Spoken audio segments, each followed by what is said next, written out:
Heading to the Horsham District now. And the Parrot Rainbow Storm Report. And Big Peter Weir is with us. G'day, Weary. How are you? Yeah, good, thanks, Wayne. It's been a good week up on the farm, and we look forward to playing Pimpernaya this weekend. Very much so. Across the league, some interesting results. Now, before we talk about the Storm, I want to go to Kaniva Leeor.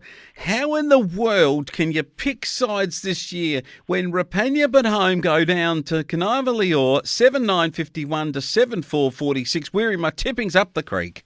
Yeah, I think Kaniva have had a very up and down season, Flowman, but I think, it probably shows that Rupanyup are in the middle of a premiership hangover over there, but probably one of Kaniva's best wins since they've been in the comp. Nadimark continue to impress against one of the lower sides, but 13-11 to 5-7 at the Cameron Oval, given it was a celebration for the Laharam folk. It's a good win. Yeah, spoilt the party for Laharam, and Todd Stevenson, best on ground again for Nadimark's been a really good inclusion for him this year. Narrabeen were very, very good to kick 25-12, but Taylor's Lake were very ordinary on the day, and again, another pretty ordinary time. Brock Orville, I noticed he was back for the Bombers, and big scoring from Brock, the former Southern Mallee Giant. Yeah, he played a good game against us the week before, as did the whole Narrabeen Quantong team, and sounds like they've kept that momentum going and had a good win against Taylor's Lake. They certainly did. A big win for Harra Balmoral against Pimpernaya. 30 goals, 12 to 5-3. I did note that Clint Burdett wasn't in their side, but gee, that's an absolute thrashing. And 10 to Simon Close and Mitchell Grant and Nick Pekin both got 6. They are an ominous side. Yeah, they are, Flo, man. We probably haven't seen a season like this since the Southern Mallee Giants were in the comp, that they've been so dominant, and sounds silly, but it's one positive, I guess, for Pimpernaya to have scored 5 goals against them, because most teams in the comp have struggled to even do that this year. Yeah, what a win. Edenab Apsley, this is an impressive performance from them down at home by the lake, but 14-6-90 to 10-10 from Kalkee. The Keys, I reckon that's it for them, because Edenab Apsley's win certainly puts them in a very difficult place for finals. Yeah, tough to make finals from here from the Kalkee boys, and Eden Hope are just going along quite nicely. And I see Jack Ryan, the big ruckman, who had a bit of an injury-interrupted start to the season, Flowman, and has been carrying a few niggles, but looks like he's starting to regain some fitness and having an impact for him. Certainly is. What about these Parrot Rainbow Stormers? They went down to Stall and they stole it to 18-5, 113 to 12-12, 84. They came at you in the third quarter after a very good first half where they were leading you. So, it's a good win from you blokes.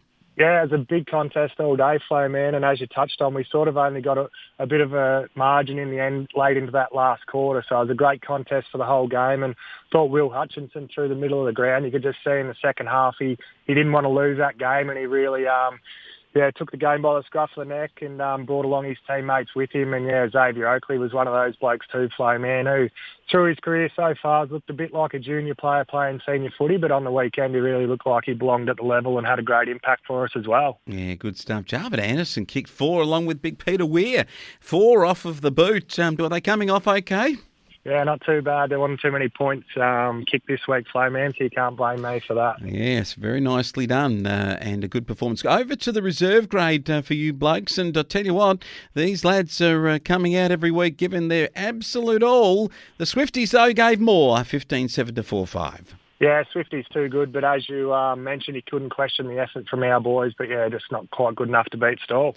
All right, now this is interesting down to the 17s, because they're in the junior grades this year, the lads are just on around the mark, but Swift's beat you 15-9 to 4-5, pretty similar to the reserve score, but your lads, I'm told, actually were pretty competitive, particularly in the second half. Yeah, they are competitive, very similar to the reserves game. They could all hold their heads high, and I see Will Fisher and Parker Gould have gained some confidence from that interleague berth, and they were the best players for Parrot Rainbow. Yeah, young Lenny Weir getting up there, scoring 2, and Cooper Stazanowski adding to Will Fisher's couple of goals in that game. We head now down into the junior grade and the 14 boys, because this group of kids has come of age, and they've got some stars. 6-7-43 to the Swifties, 1-1-7, and it would be the first time, I reckon, since the entrance of the Storm into Horsham District that you would have ever beat a Swifts under 14 side. Yeah, a great win from the young fellas there, Flowman, and they've pushed themselves up in a sixth spot on the ladder now, so they're in the race for the finals. It's actually an unbelievable effort because these kids have just started to really put it together. Some kids we mention regularly like Peter Weir, but there's young Kane Baston, Dustin Eckerman, he got 3 goals, Evan Keller, and Baxter Stasinowski was a good player, and young Fletcher Keller also did well. Jasper Bingham, Fletcher Keller and Lenny Weir also kicked goals in the under 14 grade game. A great effort for the kids, and this is a really good season. What about the netball, Weary? I hear that the girls are actually pushing for a top 6 place. Yeah, they got that win that we wanted to last week against All Flowman, and they got a very winnable game again this week against Pimpernile, and if they can win that, they'll leapfrog them on the ladder and get up into that spot in the finals as well in 6th place. And they tell me that there's been a bit of an end of financial year spree from some of the girls around the place because there's a black tie ball. A few of them have gone out and purchased on the credit card before the 30th of June. Yeah, I think it'll be a great night Saturday, Flowman. It's been a great start to the season from our club, and everyone looks forward to the black tie ball each year, Flowman. And also with the pubs being shut in town at the moment, it's a good chance for people who don't necessarily come to the footy all the time to have a night out in town and to mingle with the football club. Yeah, it certainly is a great opportunity to get to with one another and get some dance steps on there. Weary's not kicking points anymore, so maybe both feet are going in the right direction. We'll look forward to hearing the stories of your night on the dance floor, Weary. Oh, I got caught on the dance floor last year, Flowman, so I'll make sure I don't make a repeat of that this year. Let's go to the senior footy matches. The Keys and Natimark probably very evenly matched for this game. I reckon the Sheep Paddockers might beat the Keys here. Yeah, they wouldn't have beat them too often, but on the home deck, I'll go with Natimark. And Harrow-Balmoral, Eden Apsley, it's hard to tip against the Kangaroos. Yeah, I think Harrow will be too good. I think Eden Hope will take some confidence down into that game, and in a way I've got nothing to lose, just to throw the kitchen sink at Harrow and see how they go, but the Roos will be too good. Dock Lake has got some new facilities and looking magnificent. Unfortunately, the Swifts will beat them. Yeah, Swifties and Taylors, a bit of a rivalry there, but the Swifties, from what I saw last week, will be too good for Taylors. Rupp take on Laharam, chance for the boys from the Panther outfit to actually get a good win here. Yeah, another home game for Rupp because I think the game's been transferred with the foot of the mountain down there at Laharam being a bit wet, Flowman, so make sure the teams head to Rupp, but I think, Rupp will be too good on their home deck. Radua Quantong and Kaniva Leeor. I reckon the match of the round up at Cougar Park because they showed something last week, and if they get their best on the park at home, they could just take it to the Bombers. Yeah, they're definitely a better team at home, Flowman, and they were really competitive against us in the first half or 3/4 of that game as well. And I think Narrabri or Quantong will have to take their best footy across there to win the game, and if they can do that, they will. If not, expect a really tight contest. All right, now this is it. Up at the Rainbow Recreation Reserve, and of course with the black tie ball to follow. There is big news coming out of the Japan Rainbow Footy Club, and I'm also told that it could be a big crowd coming because you're taking on Pimpernile.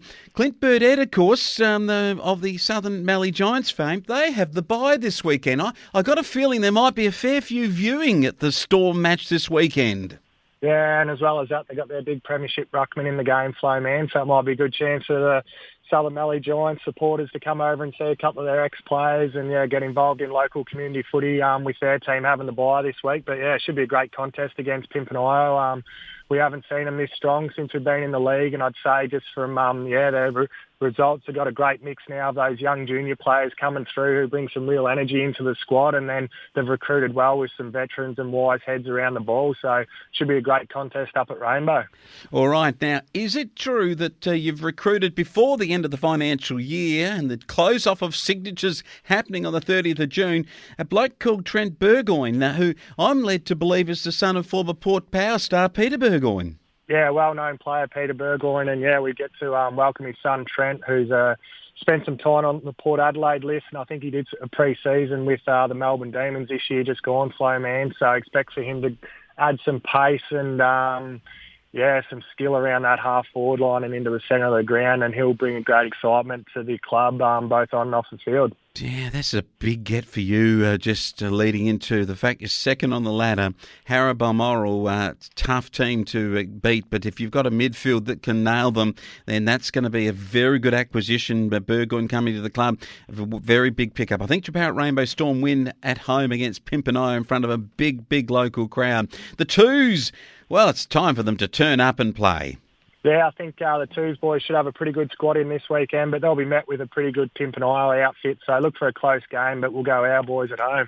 Oh, yes, I'm going to tip them too. In the 17s, and now Pimpernel, top of the table, have not lost this year. It's not looking good for the blokes in the green and white and black jumper. Yeah, I think all but a couple of games too. They've mercy ruled every team in the comp, Flowman. So tough game for our boys, but yeah, look for them to give their best again, and maybe just trying to avoid that mercy rule will be a good goal for the boys this weekend.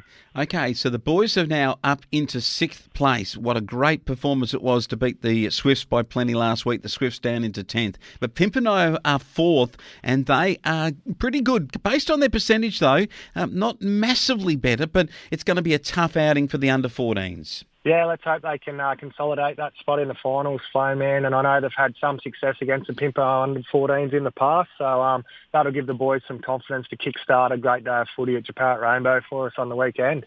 Yeah, it's a tough one because the Keys, in their game, they get Nadimak, who are the bottom side in that grade, and they're 7th on the ladder at the same premiership points as your lads in the under-14. So it will be hard. They've got to win matches, though, and that's the game, win against sides above you, and that gets you into finals. And Big Weary, I know you know that with both feet dancing on the floor. You also that probably got better on the footy field than on the dance floor, Weary. Oh, definitely, Flowman. Yeah, it's not a sight you want to see on the dance floor, that is for sure. Great stuff, and good luck to the girls in the netball to get against Pimpernel, and all the best to everyone playing. Young Trent Burgoyne too, joining the very powerful Jeparat Rainbow Storm outfit. We'll talk to you next week, Weary. We will. Thanks very much, Wayne.